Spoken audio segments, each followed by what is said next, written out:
Mul on hea meel sisse juhatada, mis tuleb meil läbi Zoomi, kus Martin Villig, tehnoloogiaettevõtja, kindlasti Bolt, mida te olete kuulnud, õppinud EBS-is rahvusvahelist ärijuhtimist, aga ta panustab Heateo haridusfondi, hariduspoliitika kujundamisse, on fondi üks asutajatest, nõukogu esimees ja edendab noorte hulgas ettevõtlikkust. Ja teine esineja, Kairi Pauskar, siis õppinud Tartu Ülikoolis infotehnoloogiat, aga personalijuhi kogemus, Nortal, Wise, Salv, aga mentori erinevatele startup-ettevõtetele ja aidanud luua ja toetada erinevaid protsesse nii Emili koolis kui Bergis, Pelgu linna riigigümnaasiumis. Ja õpetab noortele startup-ettevõtlust ja õpilasfirmade loomist ja samuti panustab läbi Heateo haridusfondi. Ja vestlust viib läbi siis Ann Lepimann Heateo sihtasutusest, kes on koolijuhtimise valdkonnajuht seal.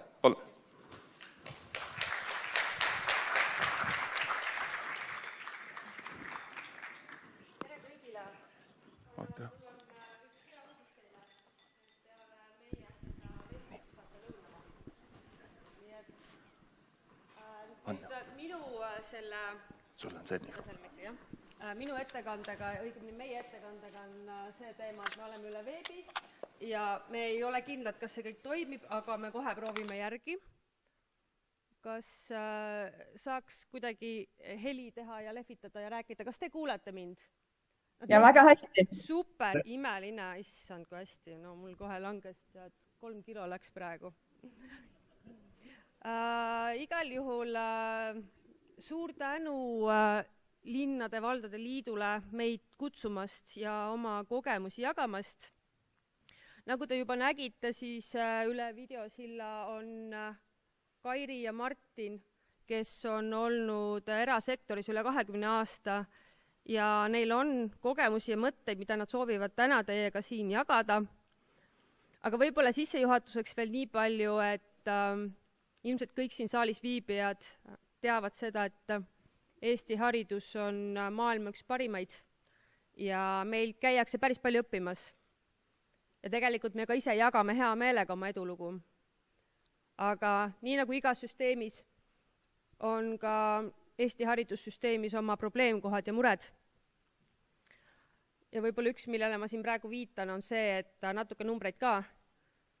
EHIS andmetel 2024 aastal ehk käesoleval aastal on Eesti õpetajaskonna 50 pluss vanus 50% juures ja 65 pluss vanus, me oleme OECD esimesed, ehk järelkasvu küsimus ja mitte ainult õpetajates, vaid ka koolijuhtides on küsimus. Ja tegelikult see probleem, see ei ole ainult haridussüsteemi probleem, see on üle sektorite. Ja võib-olla siin ongi hea koht uurida, kuidas siis läheb näiteks ärisektoril. Ja me oleme ette valmistanud mõned küsimused, mis siis aitaksid avada seda ärisektori poolt. Äkki on midagi üle kanda. Nii et Kairi, Martin, kas te olete valmis? Ja, tere!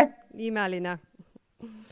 Eks juhtimine ongi paljuski muudatuste juhtimine. Veel 20 aastat tagasi ei olnud neid muutusi nii palju, kui need täna on ja tundub, et justkui kõik on korraga laual. Et millistest põhimõtetest teie siis äris lähtute, kui teie juhite muudatusi? Äkki on tuua mingisuguseid kogemusi või edulugusid? Ma ütleks nii, et kindlasti kõige olulisem ongi selline juhtkonna pealehakkamine, sisekultuur, eestvedamine ja kõik see, et sageli kuidagi, mulle tundub, on võib-olla ka haridussektoris tekkinud selline veidi vale uskumus, et kui saaks raha juurde, et siis see lahendaks kõik probleemid ära.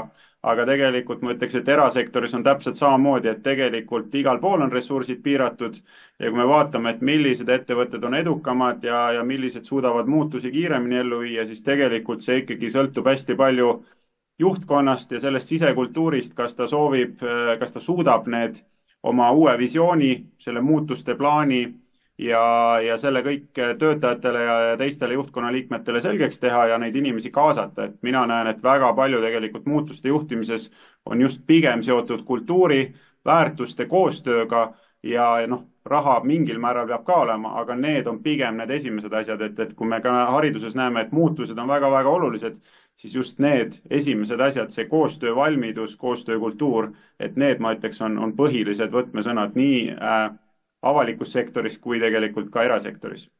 Ja ma tookski siit võib-olla, võtakski Martini ühest mõttest kinni, et eriti oluline on siis sellel juhtkonnal selleks, et reaalselt muutused tiim võtaks omaks, ikkagi selle protsessi käigus kaasata tiimi. Jah, ei saa iga otsus teha kõik koos, aga näiteks võtame, et kui organisatsioonil või näiteks koolil või siis meil Wise'il või Boltil on vaja teha näiteks vaadata üle, kas tänased väärtused või need mingil hetkel kokku lepitud ettevõtte põhiväärtused ikkagi täna meid toetavad veel või on tegelikult me oleme organisatsioonina muutunud või me tahamegi reaalselt mingit muutust oma põhiväärtussesse tuua, siis tegelikult on ülioluline teha kas workshopide kaudu, uuringu kaudu, ikkagi aru saada, kuidas teie enda inimesed üldse nagu aru saavad, mida nad nagu päriselt elavad, mida oleks vaja päriselt teha ja siis selle sisendi pealt viia see protsessid lõpuni ja uuesti minna tiimi juurde tagasi, nii et nad tunnevad, et nad on päriselt saanud oma sõna sekka öelda, et ehk siis, et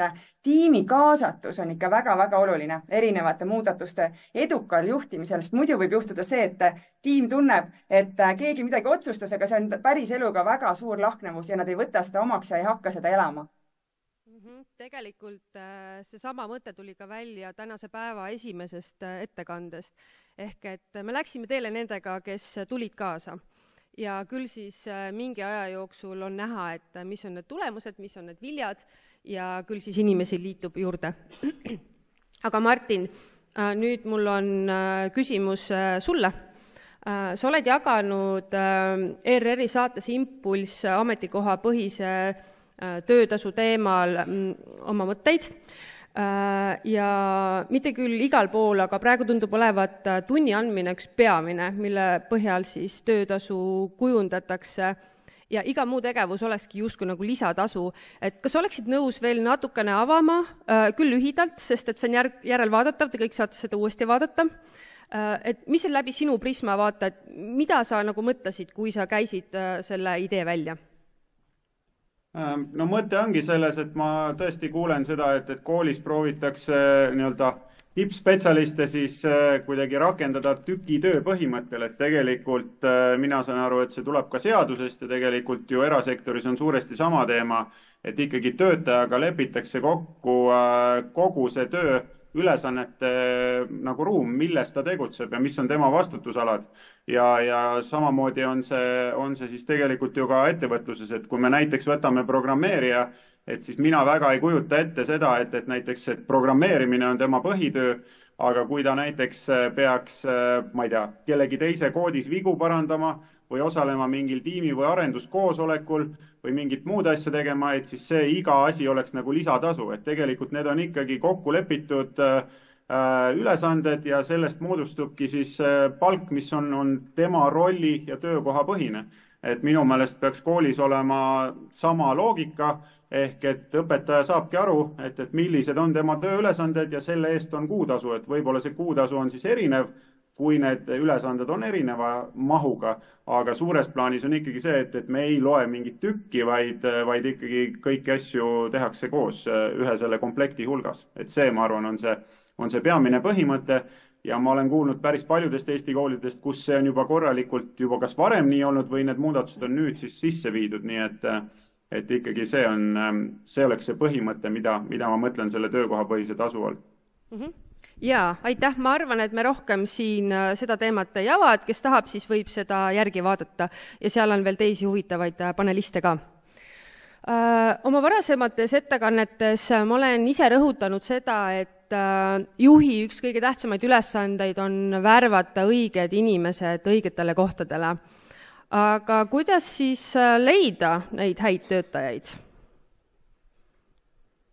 Minu nägemuses see hakkab pihta sellest, miks see ettevõte on üldse loodud ja mõnes mõttes sama küsimus ka koolile, et miks see kool on selle koha peal, kellele ta pakub väärtust, miks seal ollakse, et selles mõttes ka nende ettevõtete puhul me näeme, et konkurents on ka eraettevõtlusest hea töötaja järgi väga-väga suur, et siin ei ole tegelikult avalikul või erasektoril vahet, et meie näiteks konkureerime globaalselt Google'i, Amazoni ja kõigi teistega heade talentide pärast ja samamoodi tegelikult ju koolid konkureerivad, et kes saab endale paremad õpetajad ja võib-olla üldse ka muudest sektoritest inimesi uuesti õpetajaametisse kutsuda.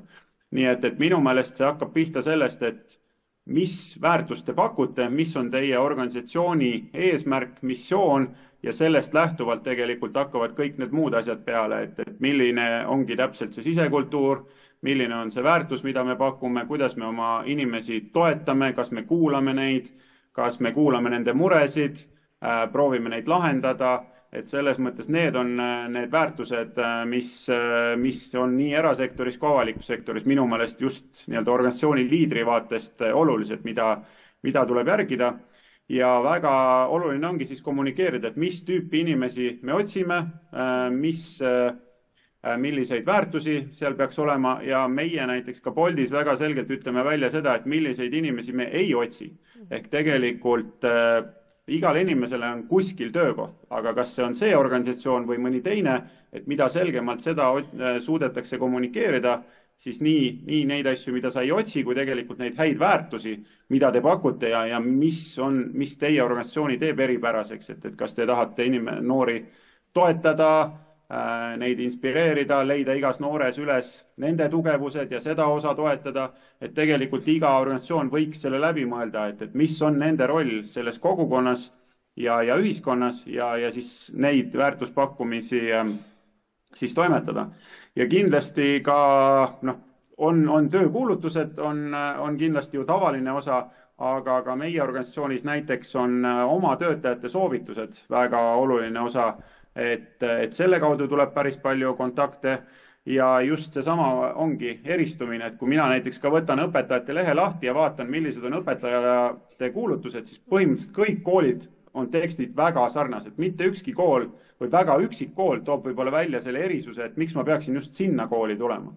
Ja mulle tundub, et need koolid, kes suudavad seda hästi teha, näiteks minu enda kool Kuressaares, kus ma käisin gümnaasiumis, just käisin seal koolis külas hiljuti ja sinna kooli on viimase paari aasta jooksul näiteks 5 meesõpetajat kolinud ka Tallinnast. Nii et selles mõttes, kui kool suudab hästi oma väärtust ja sellist kultuuri ja seda olulisust välja tuua, siis tegelikult see jääb inimestele silma ja head õpetajad tahavad töötada organisatsioonis, kus nad tunnevad, et nende tööl on väärtus nii-öelda sisemiselt ja neid väärtustatakse siis ka organisatsiooni ja kooli ja lastevanemate poolt, et need on minu meelest päris olulised aspektid.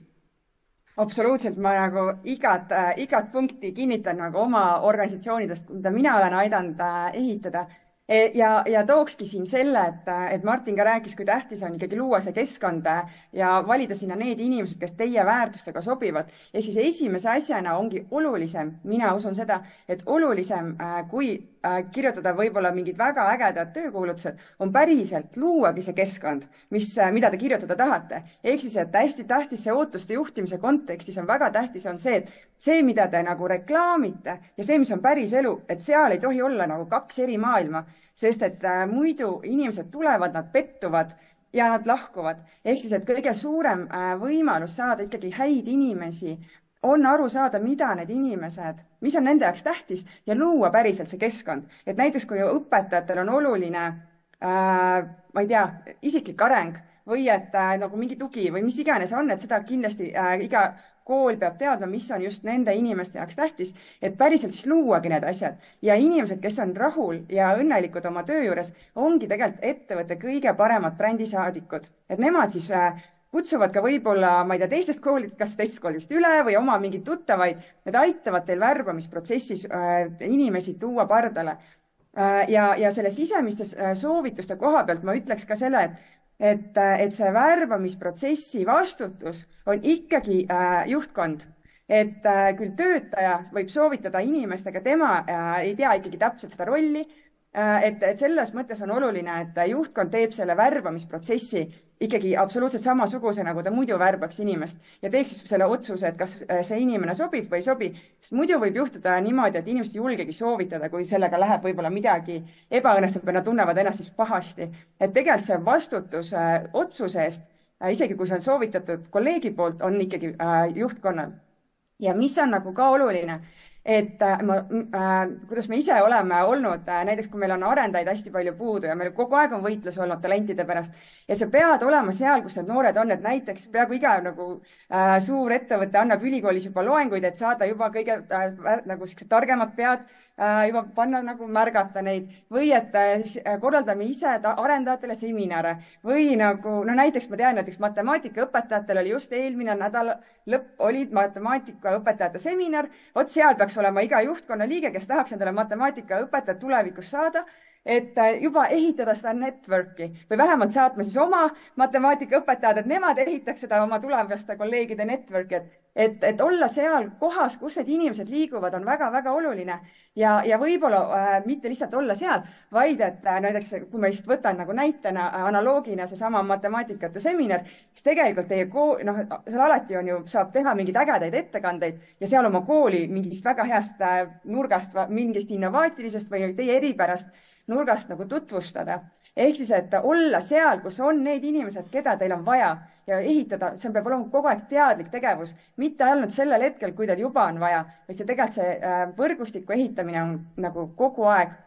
Ja mis on veel väga oluline, et tegelikult Martin sellest ootuste juhtimisest juba rääkis, et ma tookski välja, et näiteks sama värbamisprotsess, mida selgemalt on see läbi nagu ühelt poolt kirjeldatud, kõik need etapid, aga samamoodi kommunikeeritud potentsiaalsetele siis nendele kandidaatidele, just lihtsalt tahtsin öelda klientidele, kandidaatidele, kui nad teavad, mis etapid on, mida neilt oodatakse, kellega nad räägivad, siis nad juba, see on juba teie esimene brändi ehitamine nende jaoks, selle tunde ehitamine.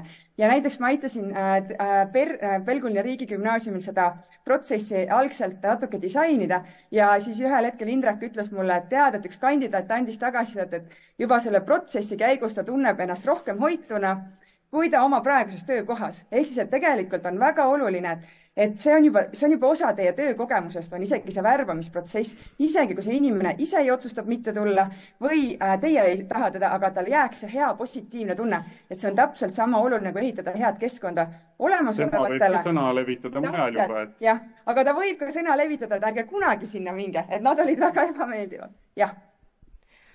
Issand, sa vastasid mu järgmisele küsimusele juba ka peaaegu ära, aga võib-olla Martin äkki tahab ka veel täiendada ja võib-olla Kairi veel lisada.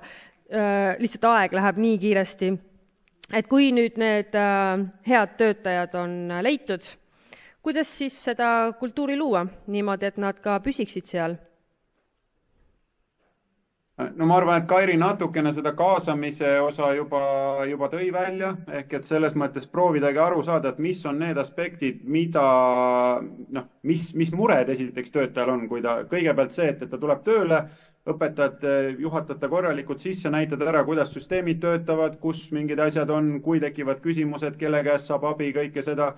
Ja ka ma arvan, et meie ettevõttes, ka suure ettevõttena me proovime jätkuvalt seda kultuuri, et kui on mingi mure, siis palun räägi seda, et see on väga-väga oluline, et need mured üles tuleksid, et kui see info ei jõua juhtkonnani ja inimesed kuskil kohvinurgas käivad rusikas taskus ja kiruvad, aga tegelikult see info ei jõua juhtkonnani, siis on ka väga-väga keeruline, et see on tegelikult väga oluline osa kultuurist, et nii-öelda muredest räägitakse avalikult ja koos proovitakse mõelda, mis me selles osas teha saame.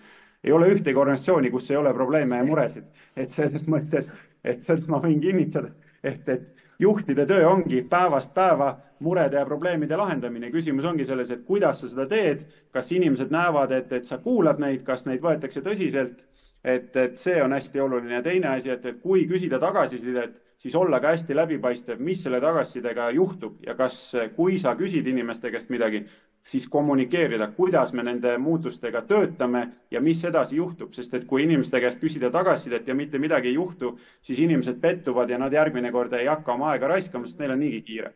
Et need on sellised võib-olla päris olulised põhimõtted, et ja absoluutselt, ma alati ka juhtidele panen hingele, et kui te küsite tagasisidet ja ei tee sellega, parem siis ärge küsige seda tagasisidet üldse, sest et nagu sellest tegelikult ju pole nagu mingit kasu. Mis me, näiteks ühes teises koolis me proovisime seda, et ma tean, et paljudes koolides toimub see tagasiside on üks kord aastas ja hästi põhjalik ja vastu kevadet ja siis tegelikult tuleb suvi peale ja võib-olla toimubki vähem selle tegevustega. Et tegelikult saaks teha ka nagu hästi lühidaid, sest ma tean, et meil erasektoris on tihti see, et meil on nagu üks-ühele vestlused juhi ja inimese vahel vähemalt üle 2 nädala, kus räägitakse väga palju asju läbi, et ma tean, et koolis on nagu võib-olla väga raske sellist nii tihedat suhtlust aga 1-2 kuu tagant ikkagi peaks olema kontakt. No see oleks super, kui iga inimene saaks siis kellegagi rääkida. Aga kui seda ei ole, siis kas või sellised, ühe kooliga me näiteks tegimegi nii, et tegime detsembris ja küsisime ainult 3 asja. Kas sa soovitad meid nagu tööandjana teistele õpetajatele, sinu nagu, mis on su praegu peamised mured ja mis on see, mis motiveerib sind tulema ja me saime mega sisendi ja sellega saime juba jaanuaris tegelikult midagi päriselt ära teha ja minnagi tagasi õpetajate juurde. Näete, me kuulasime teid, nende asjadega me saame kohe tegeleda, aga need, ja tegelikult me ütlesime ka ära ja need asjad me võtame nagu teadmiseks, aga meil ei ole ressurssi, et nendega tegeleda, aga me oleme teid kuulnud. Et see tegelikult on hästi-hästi oluline teha isegi vahest, et kuna ei ole ressurssi teha neid väga lühidalt, või tähendab neid üks-ühele vestlusi võib-olla igas koolis või enamus koolides võib-olla, siis tegelikult teha hästi lühikesi tagasiside uuringuid ja nagu sagedamini.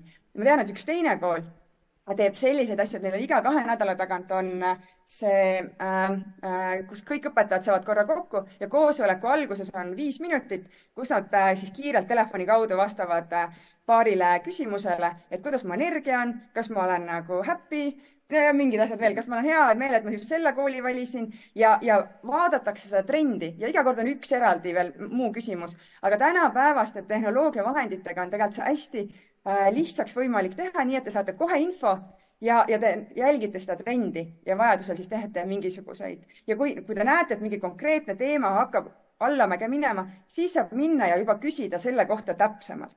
No just. Ja mina näen kindlasti ka, et väga palju räägitaksegi õpetaja ülekoormusest ja teemadest, et siis minu soovitus on ka see, mida me oma ettevõttes teeme, et kui keegi kurdab selle üle, siis reaalselt arutadagi läbi selle inimesega või võib-olla isegi grupi inimestega, kellel on samad mured, millest need asjad siis koosnevad ja kas juhtkonnana me saame kuidagi protsessi ümber kujundada, et mingit bürokraatiat vähendada või kui on mingid korduvad asjad, millest asjad tulevad näiteks, ma ei tea, lapsevanemad kirjutavad pikki kirju või kurdavad mingeid asju, et kuidas neid asju lahendada. Ja sageli saab neid asju ka lahendada ilma rahaliste asjadeta, et kaasates inimesi, kes teil kogukonnas on, et näiteks teisi lapsevanemaid, on päris mitmeid koole, kus ma tean, kus on väga äge vanemate kogukond, kes kooli toetab ja kui tekivad sellised keerulised olukorrad, siis kutsutaksegi appi kooli kogukonnast inimesi ka vabatahtlikkuse korras. Et see ei tähenda alati seda, et sul peab olema eelarves raha ja kuskilt mingit advokaati palgata või mis iganes. Et kasutada ära need ressursid, aga see jällegi tuleneb kõik sellest kultuurist, et kas see kool on nagu kogukonna kool või see kool on selline, et ma saadan lapse kooli ja lähen 9. klassis järgi ja vaatan, mis on saanud. Et tegelikult need on kõik sellised kultuuri ja suhete ülesehitamise teemad, mida saab teha ilma rahata, aga mis tegelikult võivad väga palju erinevaid muresid eri etappides lahendada ja õpetajad ka sisuliselt toetada. Et need on asjad, mille peale ma julgustan mõtlema ja ka häid näiteid Eestis on selles osas päris mitmeid. Teate, ma vaatan, et meil on ettekande lõpuni jäänud 4 minutit ja me vist jõuame võtta 1-2 lausega kokku ka selle vaimse tervise teema. Eelmine kuu oli vaimse tervise kuu, aga tegelikult sellega ei peaks tegelema mitte ainult 1 kuu jooksul, vaid terve aasta.